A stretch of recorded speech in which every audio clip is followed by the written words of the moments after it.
Hello po mga kabuhay, magandang araw ho. Matagal-tagal na ho tayong hindi nakapag-vlog sa ating mga lagain. Atin nung titingnan at mag-update ho tayo, kaya tara, samahan nyo.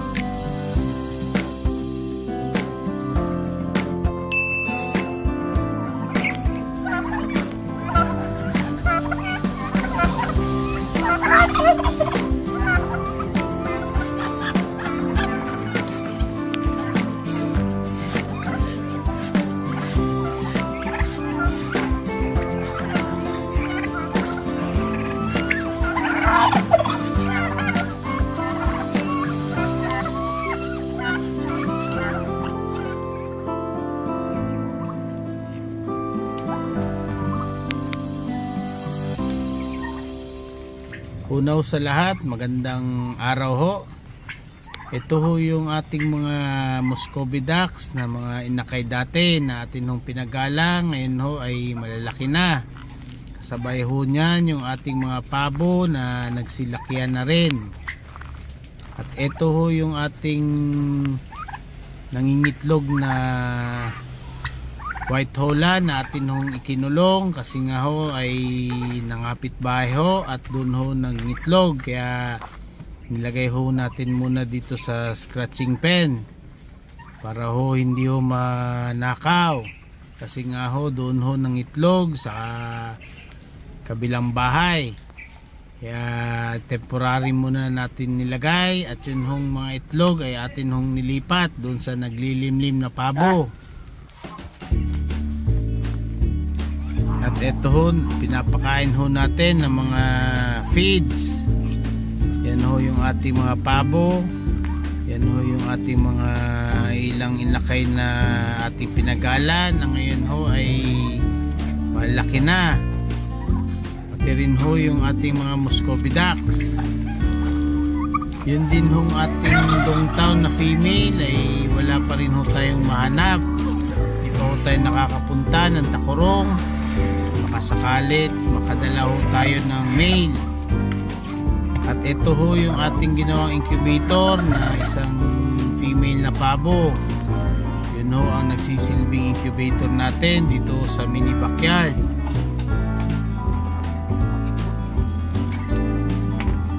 At ito ho yung ating mga materyales na mga purong shamu.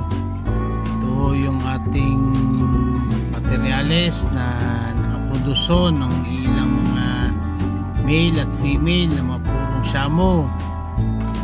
Malalaki na ho yung mga batch 1 at batch 2, kaya abangan ho natin kung sakaling mangingitlog pa rin itong ating mga materyales.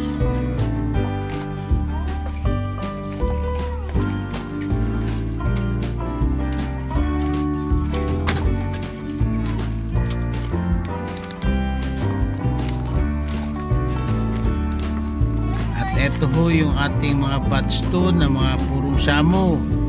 Meron hong dalawang female at isang hong male. Yan na ho yung ating mga purong shamu.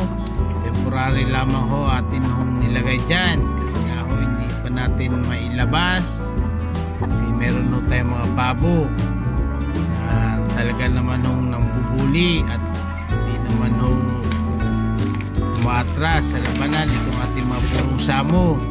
Kaya delikado, kaya para iwaso sa injury ay atin na lamang hong nilagay sa kulungan ang ating mga purong shamu.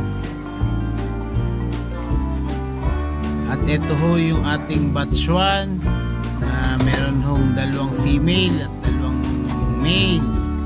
Ito na ho sila, malalaki na ho, mag na 9 months na ho ang mga yan, pero nakakulong pa ho sa isang kulungan. Di pa rin ho natin napapaayos ito ating mini backyard kasi nga po ay nabisi ho tayo, bibihira lamang ho tayo makabisita, kaya mag-update na lamang ho kung maumpisahan na ho ang pag-aayos ng mini backyard.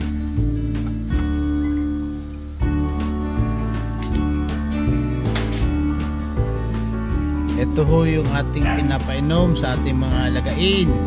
Yan ho yung probiotics na Yumic Bet. Baka naman.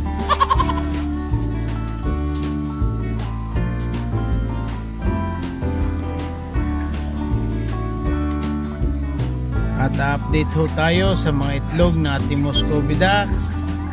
Na-failed ho tayo. Napugok ho ang lahat ng mga itlog.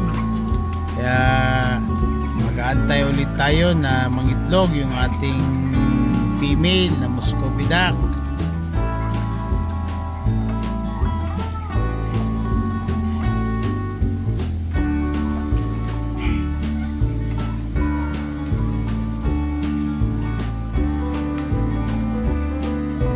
At ito ho yung ating mga materyales na mga Muscovy ducks. Yan ho yung nakaproduce nung tatlong Muscovy na mga inakay na atin nung pinagala.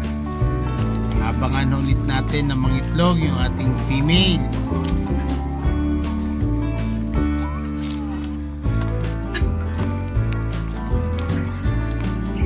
At ito ho yung ating female na dongtaw na natira ho doon sa ating mga original na mga dongtaw.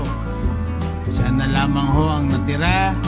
At yun hong kukunin natin sa takurong ay abangan din natin na makuha yung ating mga pinadalang dongtaw.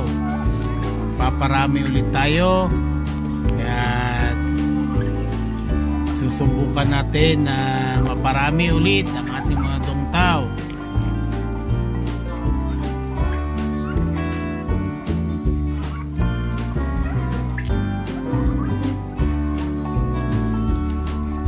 Disclaimer po, hindi tayo eksperto sa pag-aalaga nitong klaseng mga alagain. Ito lamang ho ay batay sa ating experience at sa mga napagtanungan ho natin ng mga breeders.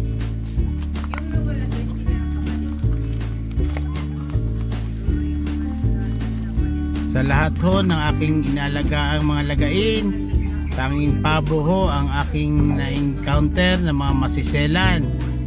Lalong-lalo na ho yung mga sisiw na hanggang pa 3 months o 4 months ay dapat ho nababantayan dahil nga ho dun sa bulutong kung tawagin, dapat ho maagapan at magamot kasi yun ho ang sanhi ng kanilang pagkamatay. At doon ho tayo natuto at napagtanong natin kung anong dapat gawin para ho lumaki yung mga sisiw ng pabo. Matagal-tagal na rin ho tayo nag-aalaga, pero ngayon lamang ho tayo natuto kung ano ho ang dapat gawin para ho lumaki ho yung mga sisiw ng mga pabo. Kaya ngayon sila ho ay atin hong naparami dahil ho in-apply ho natin yung ating mga nakuhang kaalaman sa pag-aalaga ng mga pabo.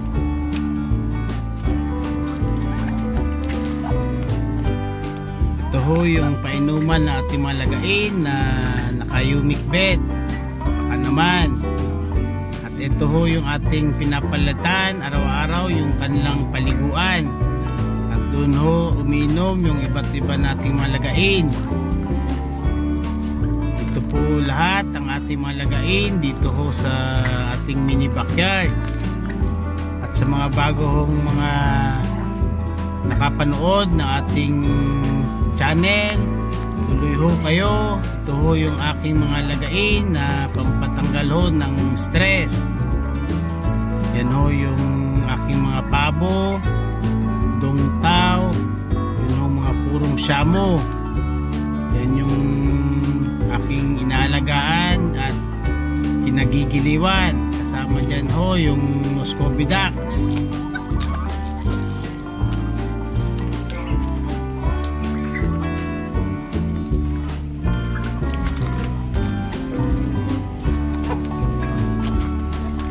Gaya ho ng sabi ko dati, ito aking pampatanggal ng stress.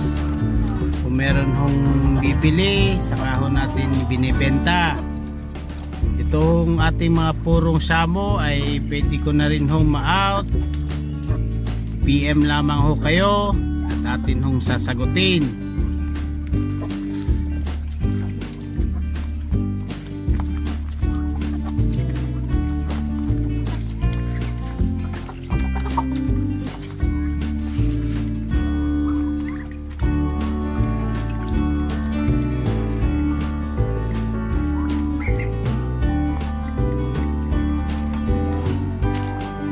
At ito ho lahat ng ating updates sa ating mga lagain dito sa ating mini backyard. Hanggang sa susunod ulit na video. Maraming salamat ho.